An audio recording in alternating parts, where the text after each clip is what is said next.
Yeah, well, here we are again, part 19. So, going to try and aim to get done today is these two buttons here, the abort button and the close button. The close button is really simple, so basically we're going to mostly look at the abort button.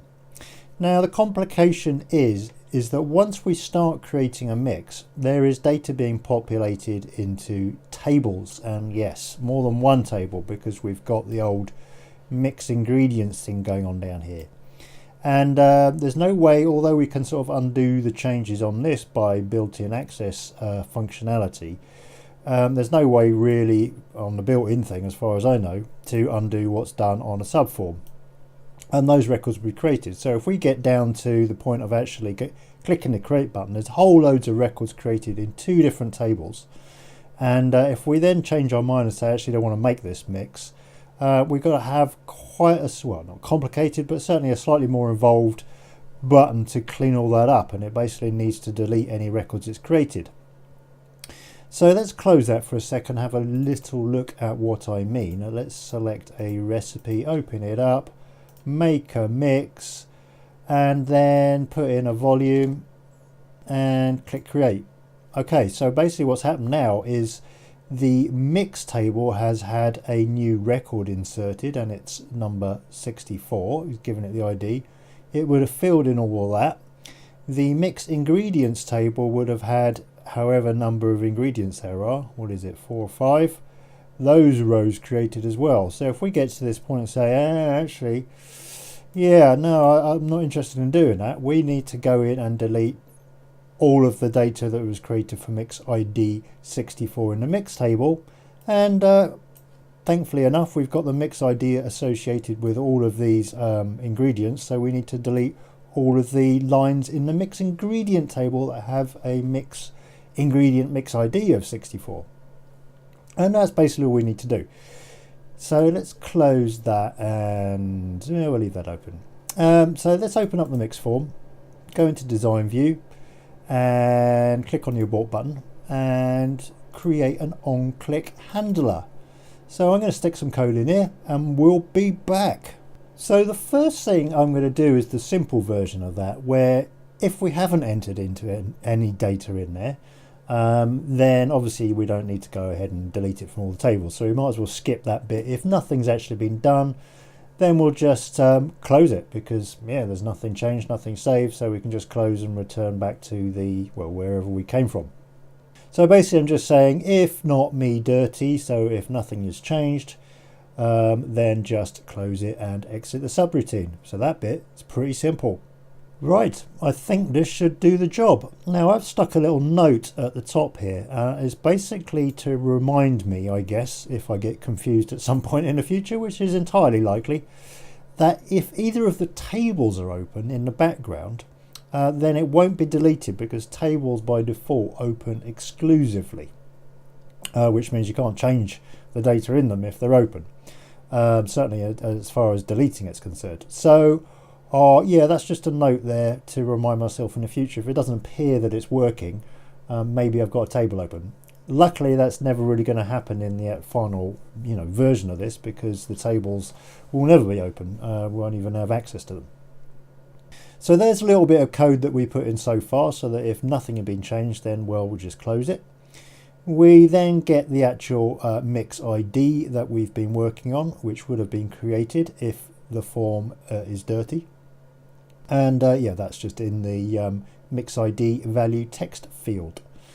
So then what we need to do is we need to make sure, first thing we're going to have to do actually is undo the main mix form record. So that'll work because it knows what it's done on itself. So we can just say me undo, and that will remove anything that is actually on the mix form. The reason is, if we leave that there and just remove the rows from the tables that we're doing down here with a little bit of SQL, and then close it, there is actually still stuff in the form which will then get saved again. So we need to make sure that we've undone any of that, so that the form itself is blank. And then basically all we do is we go into each of the tables. In the first one we go into the mixes table, and we delete everything where the mix ID is matches this mix ID. We then do exactly the same for the ingredients and delete everything where the mix ingredient mix ID, which is effectively the same as the mix ID, equals the mix ID. So that'll delete all the records, and then we can simply close the form. So let's give that a little test. So let's make a mix, and let's do a couple of different things. Well, first things first, we can test out if nothing's changed. We'll click abort. Okay, so that closes out of there. In fact, what I really should do, I guess, is open up the mixes table, go to the bottom and look at the last one, which is 64. And yeah, let's make another mix. Let's actually give it, well, let's test that. Okay, so let's abort. Let's open up that mixes table again and check to make sure that 65 has not been created, which of course it won't. No, 64, good. We need to close this, remember. Make a mix, put something in, let's say 600 mil. Now some data has been saved to this record. So let's see what happens if we click abort. Hopefully 65 will not show up. Let's open the mixes table again and go down here, and 65 is not there, so it's working so far. Close this again, make another mix. Let's do oh, it doesn't really matter, 800 mil. Click the create button, so we now have a whole load of data in the mixes table, which will come under mix ID 66, and a whole load of data in the mix ingredients table, which should come under 66 as well. So let's just have a quick check that they are created. Go all the way down to the bottom of the mixes table, and there you can see we have a mix with the ID 66, and the mix ingredients table we should have a number of ingredients with the mix ID of 66, and there it is, 66, 66, 66, 66. Let's close these so it can actually delete them, and let's hit the abort button. Right, let's check that again. So let's have a look in the mixes table, go all the way down to the bottom, and 66 should be gone. Indeed it is. And in the mix ingredients table, all of those ingredients with 66 should be gone, and they are. So that kind of is job done for the abort button. Okay then, so the other little thing I wanted to get done today is the close button, which is probably going to be one of the most simple bits of code in the whole database. So let's get it done. Yeah, we're going to need a on-click event handler in the code builder, and there it is, and all we need to do is do command close.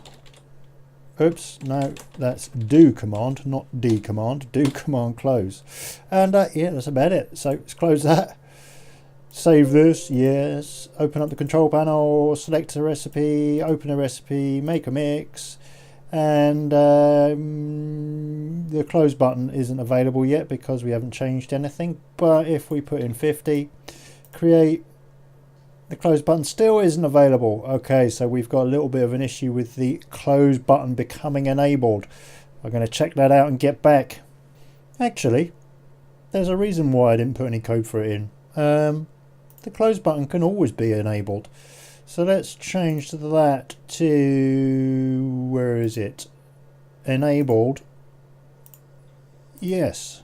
I obviously got a bit carried away when we created these buttons and decided that the close button would always be disabled, because it can always be enabled really, and we can close at any point we like. So yeah, let's close that again and save it and make another mix, and we've got what? Oh,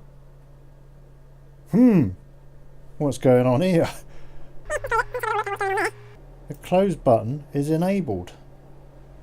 Therefore, somewhere in the code,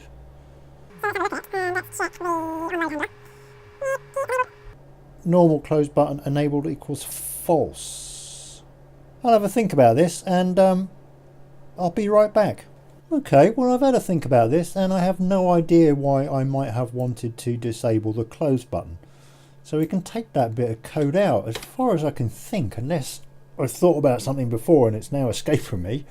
Yeah, I think so. So we'll close this, save it all, yeah, run the mix again, and the close button is available to us. So we can either close it right now, like that, or we can do it once we've created a mix.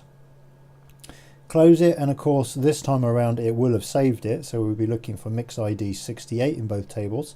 So let's close that, open up the mixes table, and it should still have created the 68, and there it is, and the mix ingredients should be 5 or 6 or however many 68s there are. 1, 2, 3, 4, 5, 6. So yeah, that's the close button done, and I think that'll do for today. Watching paint dry would be more interesting.